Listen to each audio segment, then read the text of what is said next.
was auch auf... Trink doch mal einen Schluck Kaffee. Ja, c'est bon, Géramont. Man sieht, glaube ich, nicht, dass das eine Géramont-Tasche ist. Das ist eine Géramont-Tasche. Damit gehe ich immer in meiner Klatsch, gehe ich immer zum Gala-Döner. Zum Gala-Döner.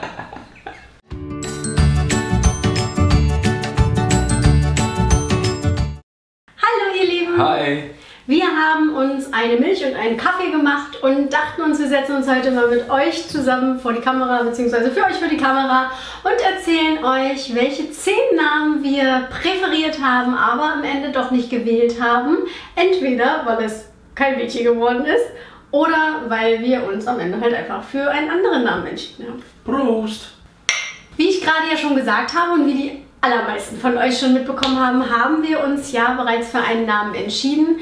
Ich möchte aber, weil ich einfach merke, dass es zu viele Leute von euch gibt, die noch nicht wissen, wie unser Sohn heißen wird, nochmal kurz darauf eingehen, denke ich. Das heißt, wir starten erstmal mit den Namen, die wir nicht gewählt haben und gehen dann am Ende nochmal auf den Namen ein, den wir gewählt haben. Viel Spaß! Damit das am Ende alles zusammenpasst, denke ich, starten wir am besten mit den Mädchennamen, denn die sind für uns nicht einfacher gewesen. Das stimmt überhaupt nicht. Denn ich habe mir diesmal eigentlich so gut wie alle Mädchennamen ausgesucht, bei ihm nicht wirklich viel Verständnis dafür bekommen. Mädchenname Nummer 1 ist Rosie. Ich finde den Namen so toll.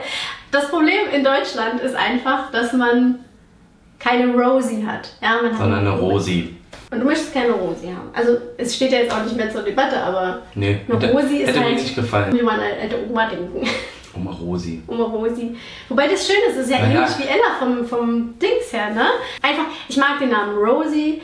Und obwohl wir ja mit Ella einen sehr deutschen Namen... Obwohl wir ja mit Ella einen sehr deutschen Namen, kann man altdeutsch dazu sagen? Ja. Altdeutschen Namen gewählt haben, gehen meine Präferenzen bei Mädchennamen irgendwie so ein bisschen in die englische Aussprache. Der zweite Mädchenname wäre Kate gewesen. Gleiches Thema, glaube ich, oder? Gleiches Thema. Ich persönlich muss direkt an Titanic denken. Und ich muss an GZSZ denken. Ist nicht wirklich so mein Favorit gewesen, aber ich glaube, Cindy und ich waren dieses Mal, was den Mädchennamen angeht, überhaupt nicht auf einer Wellenlänge. Vielleicht haben wir ja so eine Intuition gehabt, dass es ein Junge wird. Bestimmt. Unsere Unterbewusstsein haben sich getroffen irgendwann nachts und haben schon mal einen Pakt. Ja, Kate ist also wie gesagt wie Rosie und auch der nächste Name eher sowas, was ich nicht durchgekriegt hätte. June. Und? Jetzt im Nachhinein finde ich es gar nicht so. Ja, hat er mir gerade gesagt, super. Finde ich es gar nicht so schlimm. Anfangs, als sie June sagte, fand ich es irgendwie komisch, June. Ich muss dann an den Monat Juni denken, aber June, hey June. Bei June hat man zumindest nicht das Risiko, dass er deutsch ausgesprochen wird. Also June wird ja nun keiner sagen, oder? Aber es wird wahrscheinlich dann mit Spitznamen Juni und weiß ich nicht irgendwas. Ich glaube, das wäre auch der letzte Name gewesen, für den ich mich entschieden hätte. Meine Idee war ja noch Olivia. Den finde ich auch schön. Wie ich darauf kam, weiß ich gar nicht mehr. Irgendwie war das auch so ein Peng da war und dann habe ich das so spontan mal einfach geäußert und Cindy war auch Feuer und Flamme. Und dann war ich erst nicht sicher, okay, vielleicht hast du ihn zu schnell verraten und es gefällt dir doch nicht, aber im Nachhinein sage ich, Olivia, Das ist ein echt schöner schöner Name. Man verbindet ja Namen auch meistens mit Personen, die man schon kennt oder irgendwie... Ich kenne nur hübsche Olivias. Außer das Nilpferd in Madagaskar. Heißt das nicht Olivia? Ich habe gar keine Ahnung. Aber das ist ja auch süß. Den Namen Greta, den haben wir beide präferiert. Das war nämlich das, was wir als allererstes im Sinn hatten, als wir Ella bekommen haben. Damals haben wir gesagt, wenn wir nochmal ein Mädchen bekommen, wird es definitiv eine Greta. Und umso mehr wir darüber gesprochen haben, desto weniger wollten wir eine Greta.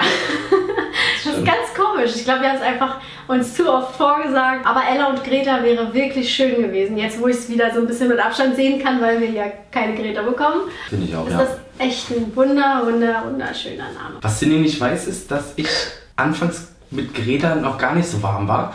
Aber jetzt im Nachhinein fand ich Greta doch echt schön. Falls ihr sowieso einen der Namen schön findet und wir euch vielleicht inspirieren konnten, fühlt euch wirklich frei. Wir haben keine Namensrechte.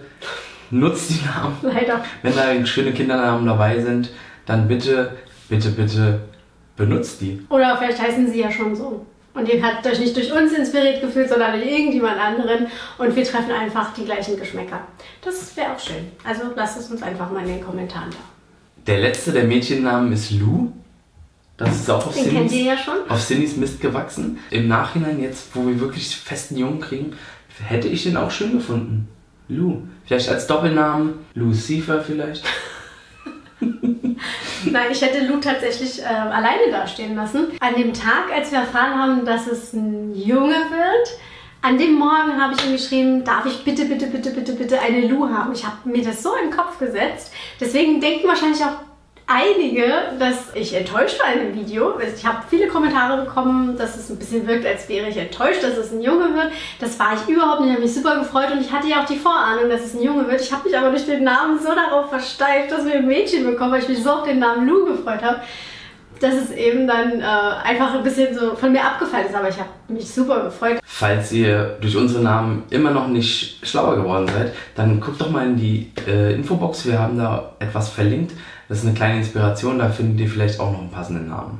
So, und jetzt kommen wir zu den paar Jungsnamen, die uns im Kopf rumgeschwirrt sind. Jungs waren für uns schon immer so ein bisschen schwieriger zu benennen als Mädchen, einfach weil die Auswahl für uns nicht allzu groß ist. Trotzdem gibt es neben dem Namen, den wir gewählt haben, noch 4 Namen, die uns ganz gut gefallen haben. Welcher war es denn? Karl mit C. Das war so unser All-Time-Favorite. Den haben wir sehr lange im Kopf gehabt. Inspiriert durch Leute wie Karl Benz.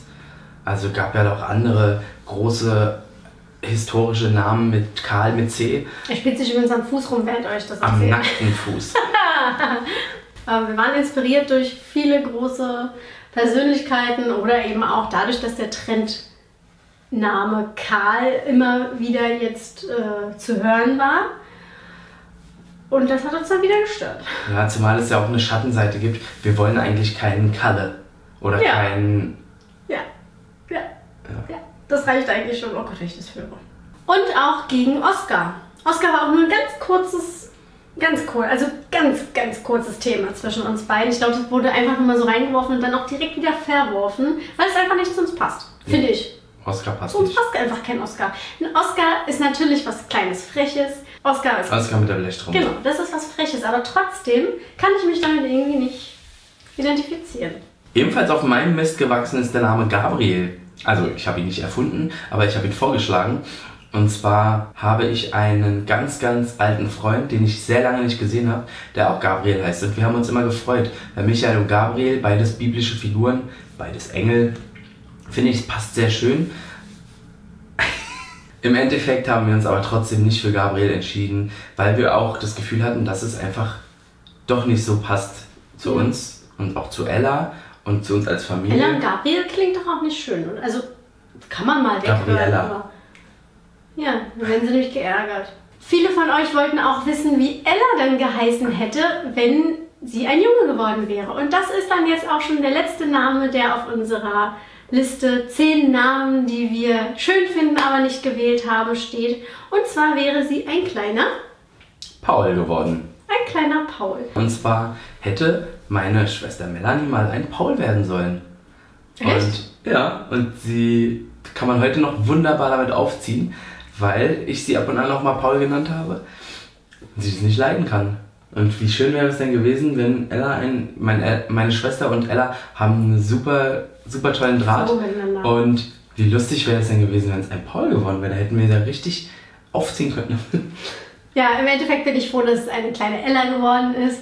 Und nicht nur des Namens wegen, sondern vor allem, weil sie eine unglaubliche Bereicherung in unserem Leben ist. Und die wäre sie natürlich auch, wenn sie ein kleiner Paul gewesen wäre.